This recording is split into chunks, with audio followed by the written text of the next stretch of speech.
Durante esta mañana tendremos la oportunidad de escuchar al señor Reto Dettli, quien dirige el programa de investigación de energía de Zurich en Suiza. El señor Dettli nos dará una visión global de la problemática relacionada con la creciente demanda de energía para usos de climatización a nivel mundial y el impacto ambiental asociado a esta. También nos contará por qué los distritos térmicos son una de las soluciones para lograr un desarrollo sostenible.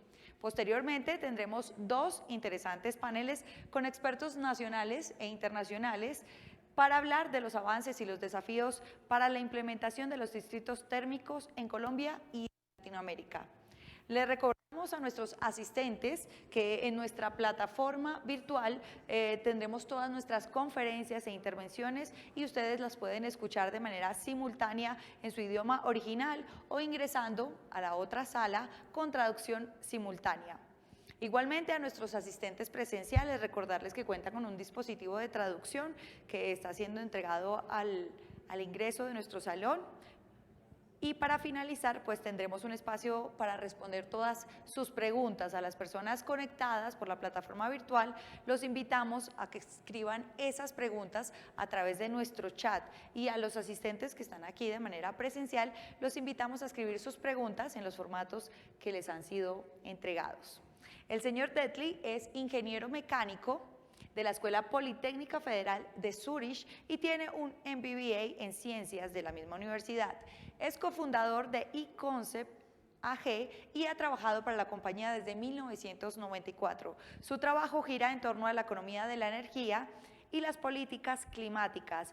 El señor Dettli ha desarrollado estrategias, instrumentos y programas de política energética y dirige el programa de investigación en energía de Zurich, una agencia de investigación energética orientada a las ciencias sociales. Asimismo, es miembro del consejo directivo de dos compañías de suministro de energía.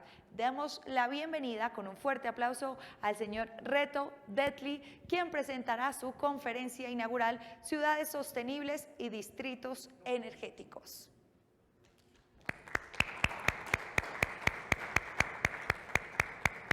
Buenas tardes da Zurich. Muchas gracias por la invitación a su conferencia en Colombia. Es un placer participar y compartir experiencias sobre distritos térmicos. Discúlpenme que mis habilidades en español son bajas, basta con pedir una cerveza en el restaurante, pero no para asistir a una conferencia. So I continue in English, and I hope for your understanding, and I hope as well you see me and you can hear me well from long distances. I mainly will focus on examples of different district energy systems and will highlight four main topics of building them up. The role of people involved, the role of public institutions, the risk and risk management as tool for handling uncertainty of future development in districts, and at last, the role of the investors. Our energy supply is based on fossil energies and with all well-known impact on our climate. We have therefore no other chance than completely change to renewable energies. There is no other choice. I have here some light technical problems, but I hope you can see and hear me well. Now it's better. When we look at the social development in our world, we see that an increasing number of people is living in cities.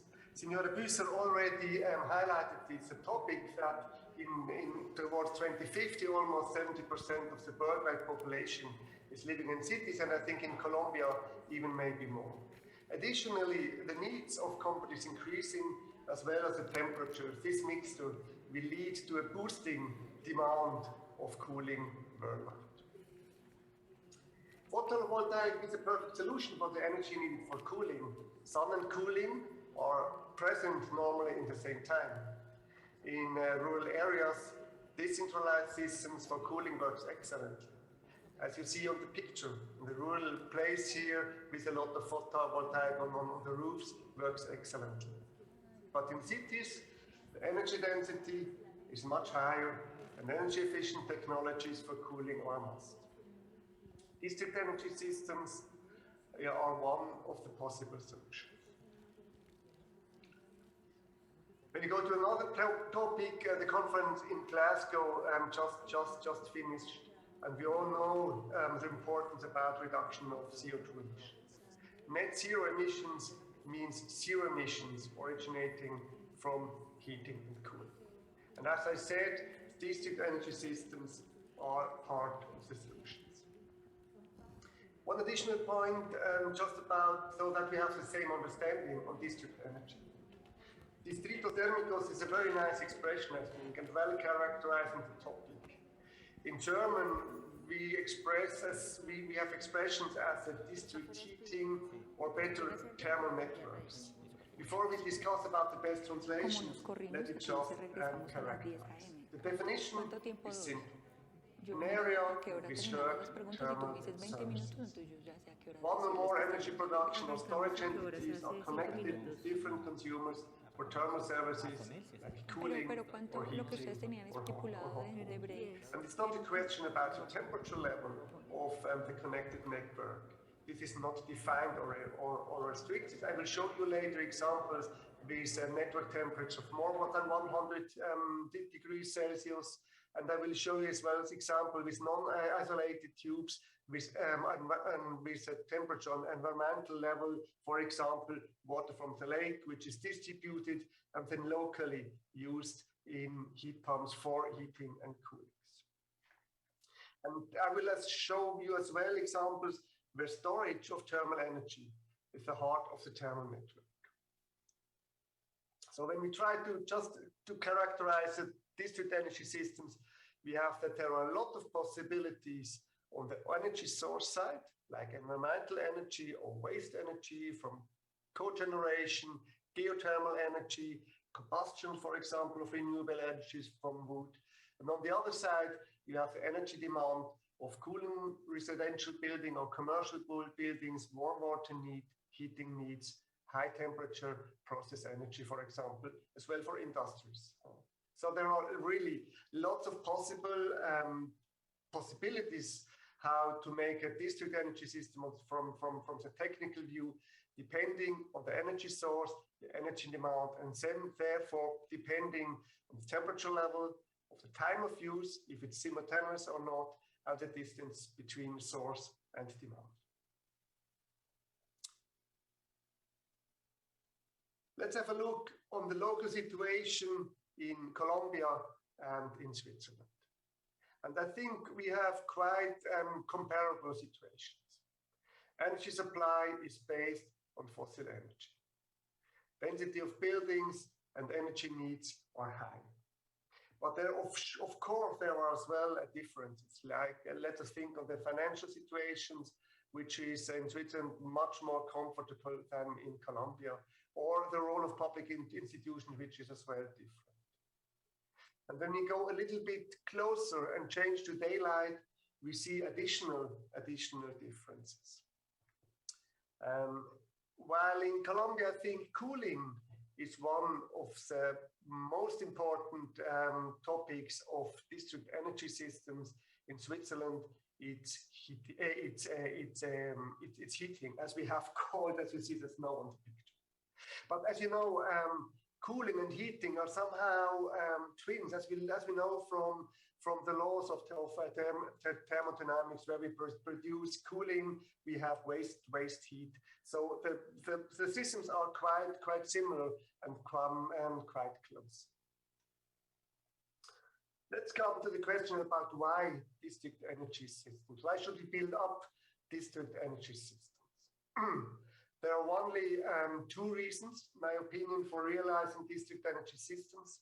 The one is the availability of a localized energy resource. And therefore, a thermal network is mandatory to distribute the renewable energy or the waste energy from a point source. When you look on the picture here, you see the surroundings of Zurich, you see a waste incineration plant, and you see around the possible demand of energy, like a greenhouse for agriculture, like an industrial area, like residential building. In this case, there is no other choice than having district energy system. The second reason is somehow a question of economy of scales. A thermal network enables the implementation of sustainable technologies, bring consumers and sources together. That can be because of technical or financial reasons. That can be the question of time of use. You see here the examples of Alpujarra in Colombia, which is one of the best. Just one additional point, when you look on the centralized CCC solutions, it's mandatory that they are more efficient than these decentralized solutions and in economically and environmental topics. So when it's only economically and no profit for the environment, don't do it. And when there is an environmental profit, but it's economically not possible, you cannot realize it. So both topics have to be fulfilled. Let's see a few examples first of different types of district energy systems. This one here I show you is a project close to Geneva. It will be constructed next year. When you look closer, one of the main points is the storage of thermal energy in the ground. You have heating needs and cooling needs. You have the energy system is based on photovoltaics. On all roofs, you see PVs. You have some free cooling system and an energy hub with heating and cooling installations. And you have there three networks, one for electricity, one for cooling, and one from heating. And all three are necessary to have this economically and financially gains of the project. Second example, a little bit a bigger one. It is a project who has been realized about 15 years ago in the city of Schlieren, which is next to Zurich, 20 kilometers away from Zurich. And the heart of this energy system is the water from the wastewater treatment plant. So the energy is coming from there, and with huge heat pumps, the heat and the cool energy is produced. And you see that the demand is almost the same of heating and cooling. So this project as well is some kind of a type 2 economy of scale. When we go to the third example, I would like to show you to explain you the basis of building up district energy systems. I show you an example of the type 1, where the availability of a localized energy resource is important topic. You see here the area of the Lake of Zurich. You see the city of Zurich, and you see how district energy systems are built up around the lake. Here, the network is mandatory to bring the cold water to the heating central where the energy unit is placed, and from there on the hot water will be distributed, or as well the cooling system is planned. So you see there are different possibilities based on different energy demands, but all of them are working with district energy systems to bring it to an environmental and financial benefit. Let's go to the 4 topics I highlighted in the beginning: the role of the people, the role of public institutions, the risk and risk management, and the role of the utilities. There are always a lot of actors involved, and you have somehow to classify the importance of them. So important actors are the key clients, the owner of the energy resource, investors are media, public, so different actors, and it depends always somehow on the type of the energy district network, which actors are important or more important or less important. On the left side, you see a wood incineration for district heating in Ukraine, which was as well supported by SECO. The energy resource there is combustion with wood. Let's go to the role of the actors, some kind of stakeholder analysis. Stakeholders depend on the type of a project, energy source, if it's public, it is a private investment. And I show you some the side of the view of the project owner and developer. Very important actors are the key clients, the owner of the energy resource, the investor, and the landowners. You need somehow the land to build up the central station for the heat or cooling production. These people you have to manage closely. Somehow as well important is the public administration, engineers, energy consultants. Both they have to be kept satisfied, but as well somehow manage closely. And please keep informed energy suppliers, small clients, and the media and public. So numerous actors are involved. Identify clearly the important ones, manage them closely. This will lead you to success for building up district energy systems. You have seen here the public administration. I would like to highlight somehow the role of the public in building up energy district, because public institutions have different possible roles in the questions or in the terms of building up district energy systems. They are responsible for the legal execution. For example, construction permits, construction supervision, technical inspection, a permit for using energy resources. For example, from the lake, you need a permit that you can use these energy sources. Legal execution is an important task of public institutions. Second one, they are as well enabler. They are city planners. They can coordinate energy supply and energy demand, and they can support the building up of energy district. And I will come later on this role of the enabler. And the last role public institutions can take over is the role of the investor. In Switzerland, often the energy utilities are public owned, so they are as well, the public institutions are as well developing district energy, and they are owner of district energy systems. I said, let's go and have a look on this role of the enabler. I would like to present you the instrument of energy planning, which plays an important role here in Switzerland for building up district energy systems. The coordination of the city planning is key for the sustainable development. You have on the one hand sources of renewable energy, which are somehow limited when it's not solar energy, but lake, groundwater, wastewater, energy from wastewater treatment, from waste incineration, this is somehow limited. But the demand of energy should fit well to the local sources. This is a question of planning. You can put next, we have seen in the last picture how the greenhouses were put next to the waste incineration.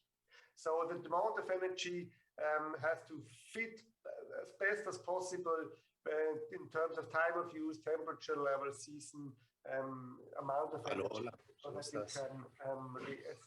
you can build up a district energy system. So the instrument of energy plan is part of the city planning. It identifies the potential of localized renewable energy sources and sets the necessary priorities in city planning to coordinate usage of renewable energy and demand of energy. Let's go back to the picture I showed you before from this waste incineration plant. You see here, this is a question of city planning, that the greenhouse is here, that the industrial area is next to the waste incineration.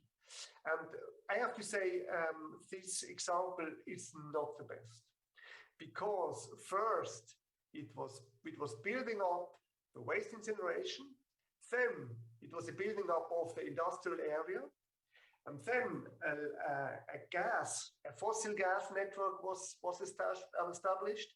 And then the waste incineration plant asked, oh, and what the hell are we doing with our waste energy? And somehow now they developed, they improved in this area.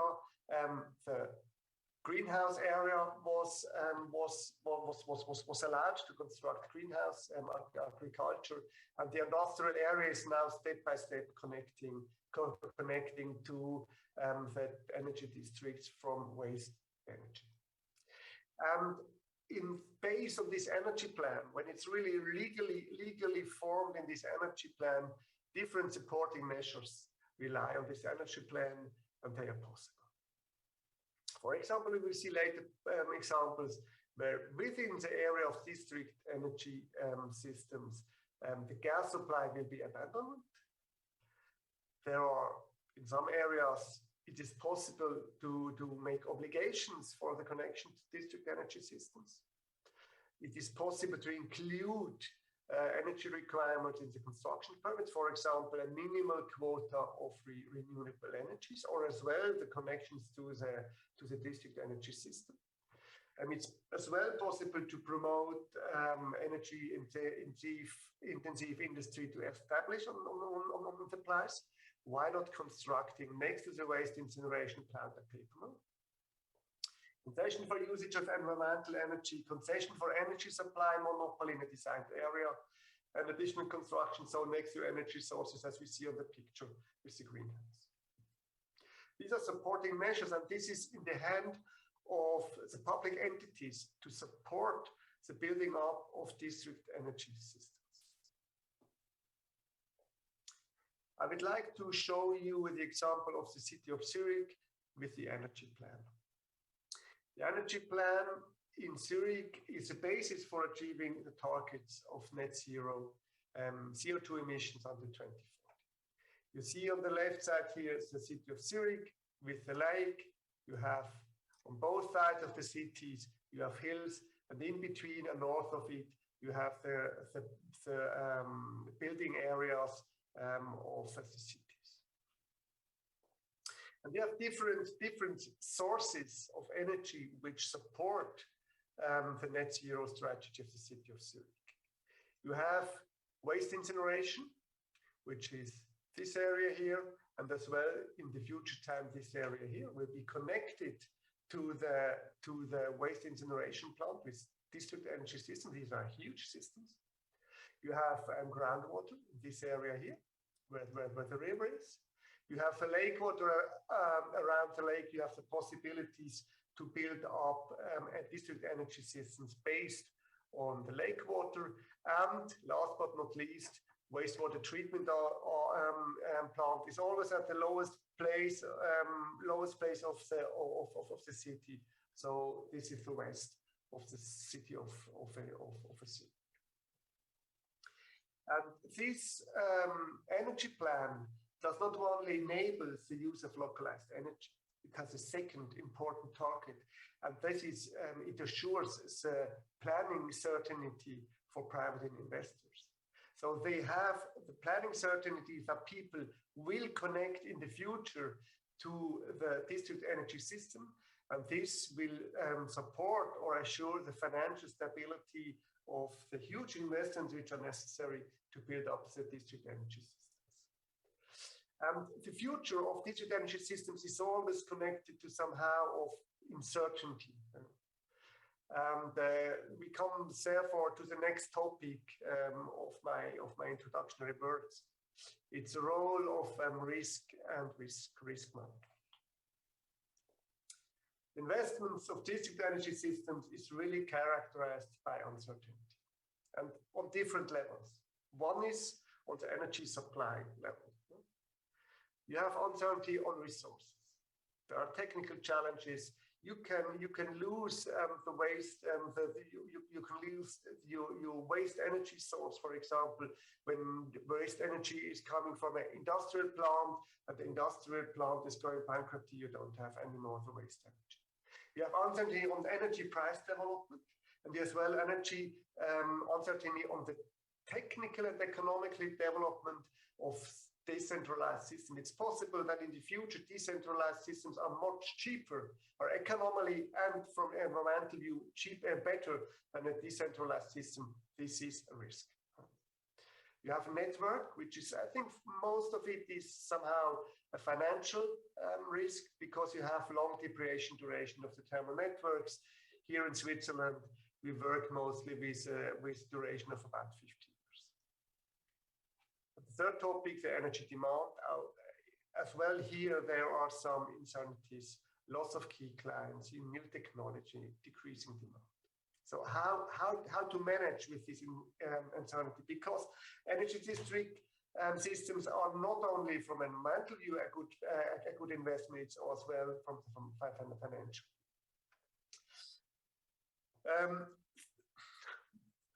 In Switzerland, I see often typical mistakes, and probably in your country it will be the same. Energy demand is always overestimated. Energy supply is not sustainable. You can lose the resources, for example, waste energy. The risk of energy price changes is on the owner side. I will come later to this topic. Often, building up district energy system is a bet on the energy price. This has to be avoided. Contracts are too short related to the duration of depreciation. It's often necessary to build up district energy system in stages. The planner say, yes, additional clients will come. We start with implementation, the district energy system. You can be sure in the future that additional clients will not come if you don't have fix it early with contracts. So hope is not a good advisor for building up district energy systems. So in the early stage of planning district energy system, key indicators can help. I can just tell you about key indicators here from Switzerland. I know I'm working with key indicators like for the energy density, for example, kilowatt power per meter length of a network, or financial stability. Don't start investing if you don't have 75% of the demand assured by signed contract. With this, you can really reduce the risks and lead your project to a sustainable and interesting investment. I would like just now say one more additional risk about the business model, that you are not betting or gambling with clients on energy price development. On the left side here, you have the cost of energy production in the district energy systems. So you have an investment, you have operational costs, and you have energy purchase costs. And on the other side, you sell your energy, cooling or heating. You are selling it, and it depends on the price model you have, what risks you take. So when you have your fixed cost in terms of a fixed annual performance fee and the fixed connection fees, risks will heavily decrease, because all these changes in the energy purchase you can shift to your clients. So shift energy price development risks to clients by choosing the right business model. Therefore, you can really reduce the risk for the investor and owner of the district energy system. The fourth point, just only a few words on the role of utilities and investors. I think district energy systems are really an attractive and a sustainable investment for utilities and other investors. It's a long-term investment. There is a long-term financial benefit. It has a positive impact on the environment. When I look at the situation here in Europe, all utilities are looking for new investment possibilities, because profit on electricity is decreasing. Gas supply is an ending business, so they are looking for additional possible businesses to develop the utility company, and therefore they are building up energy district systems. The excellent preconditions are limited, where renewable energy source and energy demand fit, and the thoughtful planning is required, but I can really recommend as well from an investor's perspective, district energy systems as a sustainable investment.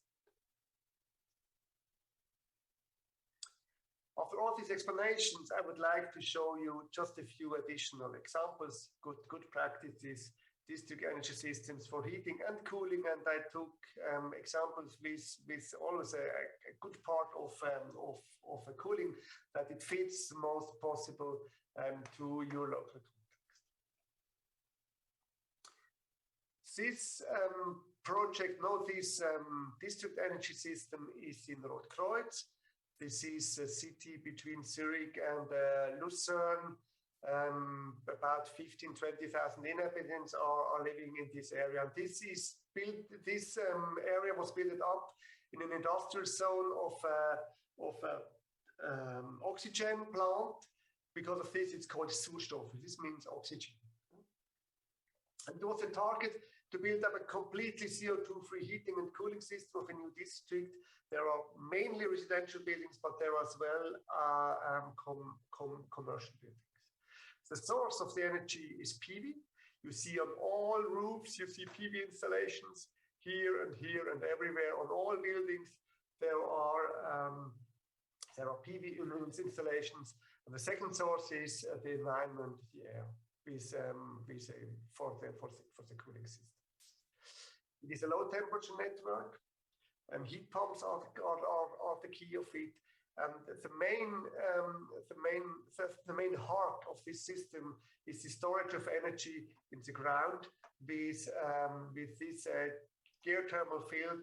I showed you as well in one example before. So there is a storage of the energy from the sun when cooling needs are higher. The waste heat is stored in the ground, and during winter it's taken out, and there you have the efficiency gain, which make this district energy system possible. And as I know, this system is completely private. Energy system is private private investors. So buildings, there are different owners, all private, no public investment. Different is the situation in Geneva. Geneva has, as Zurich, a huge lake, which is an excellent source for cooling in summer and heating in the winter. So the source of energy is water from the lake. They take it quite in lower areas where the temperature is all year long about 8 degrees. And the pipe system is not isolated. There are decentralized heating pumps for cooling and heating needs of the building connected. And you see these are huge areas which will be connected to these networks, so it's clear it will be realized in stages. Not everything will be constructed in a one time. And the role of the public institutions here is quite interesting. The public, the city of Geneva, is co-owner of the investor of the city-owned utility. There is an energy plan, which is the basis for the coordination and gives the planning security, because based on this energy plan, the obligation to connect to these networks are possible. Obligations to connect to this network are possible, and as well construction permits are combined with energy-related requirements. So over the next 10-15 years, these huge areas will be connected to this energy district system. And the last example I would like to show you is the city of Zurich. And I will focus here on this part of the energy district which is connected to the waste heat from waste incineration. The waste incineration plant is located on this place. There is an additional plant located here with a wood incineration. This one here is an old or an older part, and these parts here are newly connected to the grid, to the thermal grid. And there are the role of the public institution is the utility is city-owned, and as well the waste incineration, so the heat source or energy source is as well public-owned. And as I have shown you, there is a detailed energy plan which puts a legal basis for this investment. And what is really interesting, all this, because it's public institutions which were investing, it's all based on public vote. So investment of about $200 million or more than $200 million is based on the vote of the public, of the inhabitants of the city of Zurich. And what is as well interesting in these areas, in about 15 years, there will be no more gas supply. So people are somehow mandatory to connect to the grid, which assures a good financial stability of the system. Let's come to the last point and some final remarks. I would like to summarize in some kind of take-home messages the most important findings of my presentation. District energy systems are a precondition to achieve net zero emission targets. We have no other choice than switching to renewable energies. Good opportunities for district energy systems are limited because sources are not all everywhere available, and as well the demand has to fit to the sources. So when there are chances to build up a district energy system, takes a chance. District energy systems should only be realized if there are advantages related to decentralized solutions, advantages related on economically and environmental view. Otherwise, there is no reason to build up a district energy system. Numerous actors are involved. It depends always on the source of energy of the type of the district energy systems, but identify the important actors and manage them closely for building up energy networks or district energy systems. And the public institutions are quite important for district energy systems because they are an enabler. With the coordinated city planning, with the energy plan, they can build up the basis for a sustainable investment and the financial stability of the system. It assures the planning certainty for public and private investors. And what I said, hope is not a good advice. Make really a thoughtful planning for the district energy system. The risk management is quite important. Because we are discussing about long-term investment, that therefore this has to be well planned. Thoughtful planning is required. The last point, business opportunity. District energy systems are an attractive long-term investment for public utilities and for private investors as well, and will have an important impact on our environment. Thank you very much. Thank you very much for your attention, and I hope I could support your discussions in the next days on your conference.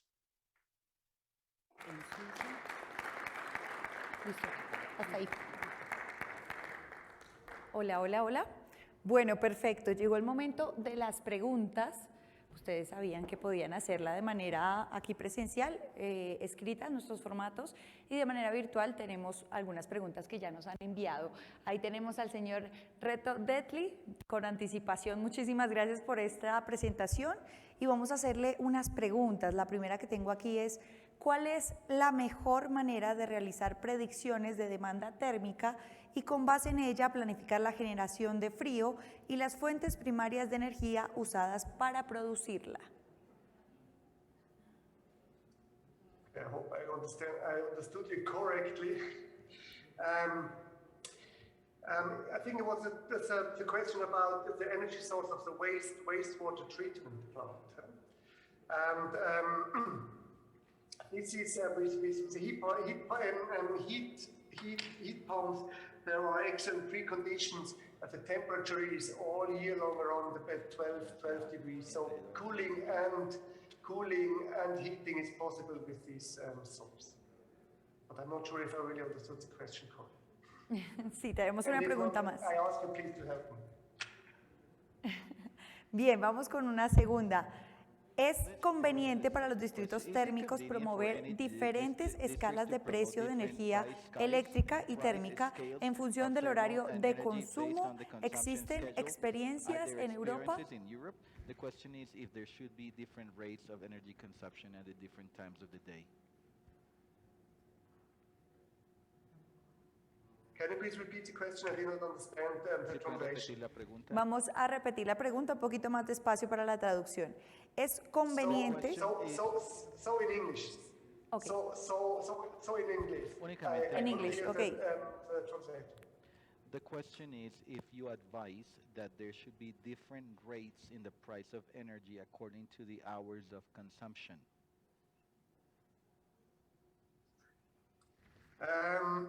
If there are different rates for the energy, la energía, el consumo de energía. we have different prices for cooling energy and heating energy, but not on the hours of production.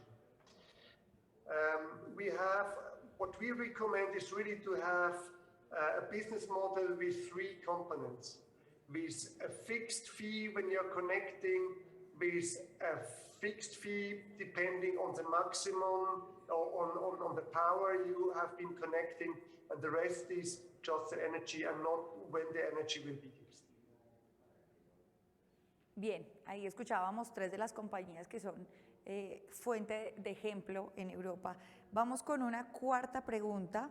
Dice, ¿hay incentivos fiscales, otro tipo de incentivos que identifique el proceso, que se y qué lecciones aprendidas podríamos extraer de su experiencia? What are your lessons learned from the experience, basically? That's the question. Yes. If there are financial no, sorry, you have to repeat. The translator has to repeat because I cannot hear both in one time. The question was if there are any tax or fiscal incentives for these projects and what are the lessons learned in that respect? Yes. They are often we have systems for financial support, un apoyo of building up, for example, systems para la construcción de estos avoiding sistemas de CO2 distritos emissions. So térmicos we have y reducir las emisiones de CO2. Entonces tenemos legislación que tiene que ver con CO2, que le da apoyo a las inversiones para la reducción de las emisiones CO2. This is on the side of the investor. And we have as well incentives for commercial industries to connect to the networks, because they are as well under a CO2 legislation, and if they have a CO2-free energy supply, they don't have to pay the CO2 tax. They are exempted from CO2 tax. Perfecto. Vamos con una última pregunta. Dice, ¿cómo fue el rol de la autoridad ambiental para obtener licencias y permisos? Licenses and permits. Again, what was the role of the environmental authority to get the licenses and permits? It depends always on, Siempre depende on the first. It depends on the energy primero, source depende de la you are fuente de energía que van a utilizar. So for the environmental energy, like, for example, water from the lake or groundwater, you need a permit to use it. So this is one part of where public authorities have to give a permit to use these energies.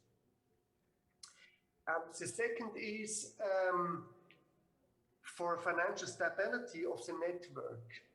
The concessions are distributed by the public authorities so that the investor for a thermal network can be sure that he is the one investor. So no other investor is allowed to build up a second network there. So this is some kind of assurance of a monopoly, and the public authorities give to the investor. Perfecto, agradecemos por esta gran presentación al señor Reto Dettli, quien nos acompaña en este congreso. Y bueno, con esto hemos terminado esta primera conferencia. Vamos a dar un pequeño receso a break, vamos a tomarnos 10 minutos, así que los invito para que disfruten de un cafecito.